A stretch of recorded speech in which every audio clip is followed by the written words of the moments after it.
Hello बच्चों, आज हमारी अगली रिएक्शन है एलिमिनेशन रिएक्शन या विलोपन अभिक्रिया। ठीक है, विलोपन अभिक्रिया जो है हमारे एल्किल हैलाइड की सेकेंड रिएक्शन है। फर्स्ट रिएक्शन जो थी वो हम पढ़ चुके थे, इसकी nucleophilic substitution reaction. Second reaction है एलिमिनेशन रिएक्शन। ठीक है, विलोपन अभिक्रिया।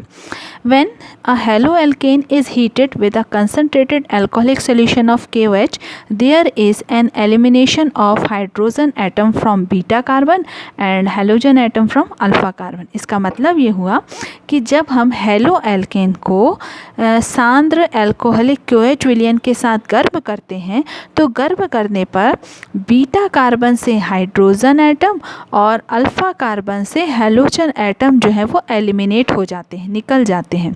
ठीक है, अब ध्यान रखो अल्फ़ा कार्बन क्या होगा। अल्फ़ा कार्बन वो कार्बन होता है जिससे हेलोजन जुड़ा हुआ होता है और उससे बाद वाला, उससे जुड़ा हुआ जो कार्बन है वो बीटा कार्बन कहलाता है।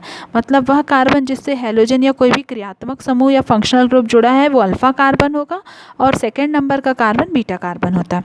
तो जो हमारा एलिमिनेशन रिएक्शन होती है उसमें जब हम हेलो एल्केन को सांद्र KOH विलयन के एल्कोहलिक KOH विलयन के साथ गर्म करते हैं तो अल्फ़ा कार्बन से हेलोजन और बीटा कार्बन से हाइड्रोजन जो है वो निकल जाता है। तो ये हेलोजन जो है अपने साथ इस CX बंध के इलेक्ट्रॉन लेकर निकलेगा क्योंकि इसकी इलेक्ट्रोनेगेटिविटी हाई होती है और हाइड्रोजन जो है कार्बन और हाइड्रोजन बंध के इलेक्ट्रॉन यहाँ शिफ्ट हो जाएंगे। तो ये बंध यहाँ शिफ्ट होंगे तो यहाँ डबल बॉन्ड से एल्कीन बन जाएगा और यहाँ पर बन जाएगा हेलोजन जो है हैलाइड आयन के फॉर्म में निकलेगा। ये हैलाइड आयन पोटेशियम के साथ अभिक्रिया करके KX बना लेगा और ये हाइड्रोजन और ये OH आयन मिलकर के H2O बना लेंगे। तो ये होती हमारी एलिमिनेशन रिएक्शन।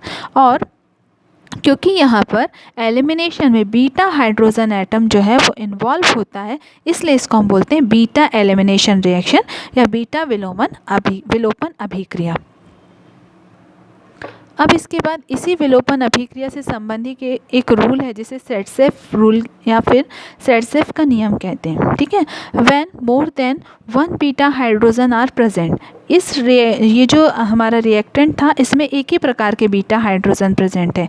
यदि इस तरफ कार्बन के इस दूसरी तरफ भी एक और कार्बन जुड़ा हो और उससे हाइड्रोजन जुड़े होते तो फिर यहाँ पर एक से अधिक प्रकार के बीटा हाइड्रोजन हो जाते। ठीक है, तो जब एक से अधिक प्रकार के बीटा हाइड्रोजन होते हैं तब हमारा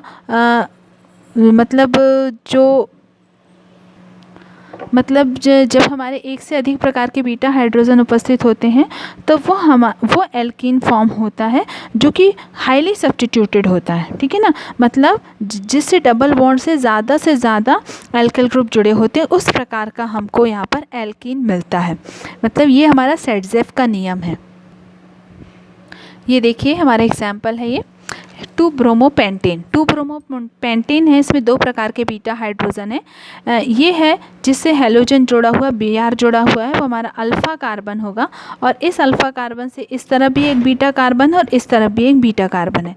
तो हमारा सब्स्टिट्यूशन 2 तरीके से हो सकता है। ठीक है, एक OH ग्रुप का सब्स्टिट्यूशन यहाँ, दूसरा यहाँ करा के देखते हैं।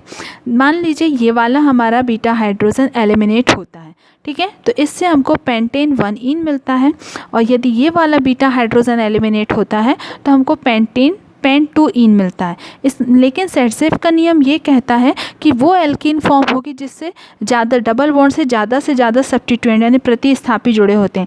इसीलिए सेट्सेफ के नियम के अकॉर्डिंग यहाँ पे पेंट 2 जो है 81% फॉर्म होगा क्योंकि यहाँ डबल बॉन्ड से एक तरफ CH3 ग्रुप और दूसरी तरफ C2H5 ग्रुप जुड़ा हुआ है और ये यदि फॉर्म होता है तो इससे सिर्फ एक ही ग्रुप जुड़ा हुआ है, प्रोपाइल ग्रुप। इसका मतलब है कि सेट्सेफ का नियम के अनुसार वो एलिमिनेशन प्रोडक्ट फॉर्म होगा जिससे कि डबल बॉन्ड से ज़्यादा एल्किल ग्रुप जो है वो जुड़े हुए होते हैं। तो ये हो गया हमारा सेट्सेफ का नियम। अब इसके बाद हमारी थर्ड रिएक्शन होती है एल्किल हैलाइड की रिएक्शन विथ मेटल, मतलब धातुओं के साथ अभिक्रिया। ठीक है, तो जो हमारी एल्किल हैलाइड होते हैं वो सोडियम मेटल के साथ जब रिएक्ट करता है तो इस रिएक्शन को वुड्स रिएक्शन, वुड्स अभिक्रिया कहते हैं। एल्किल हैलाइड सोडियम के साथ रिएक्ट करता है ड्राई ईथर की प्रेजेंस में और हमको हमको एल्केन मिलता है, हायर एल्केन मिलता है और NaX मिलता है। यहाँ पर हम देख रहे हैं ये ब्रोमोएथेन है, इसके 2 मॉलिक्यूल लेंगे, सोडियम के साथ रिएक्ट करेंगे, NaBr बना के निकलेगा, C2H5 जुड़कर ब्यूटेन बनाएगा। तो ये हो गई मेटल के साथ रिएक्शन। और इसके इसी पे एक और रिएक्शन है, ऑर्गेनोमेटेलिक कंपाउंड्स या कारक धात्विक यौगिक फॉर्म करता है। ये जो हमारा एल्किल हैलाइड है मैग्नीशियम के साथ ड्राई ईथर की प्रेजेंस में रिएक्ट करता है और हमको एल्किल मैग्नीशियम हैलाइड देता है। एल्किल मैग्नीशियम हैलाइड को हम ग्रिग्नार्ड रिएजेंट भी कहते हैं और ये बहुत इंपॉर्टेंट रिएक्टेंट है जिसका हम बहुत सारी केमिकल रिएक्शन में यूज़ करते हैं। ठीक है, इस तरीके से हमारी एल्किल हैलाइड की केमिकल रिएक्शन यहाँ पर ख़त्म होती है।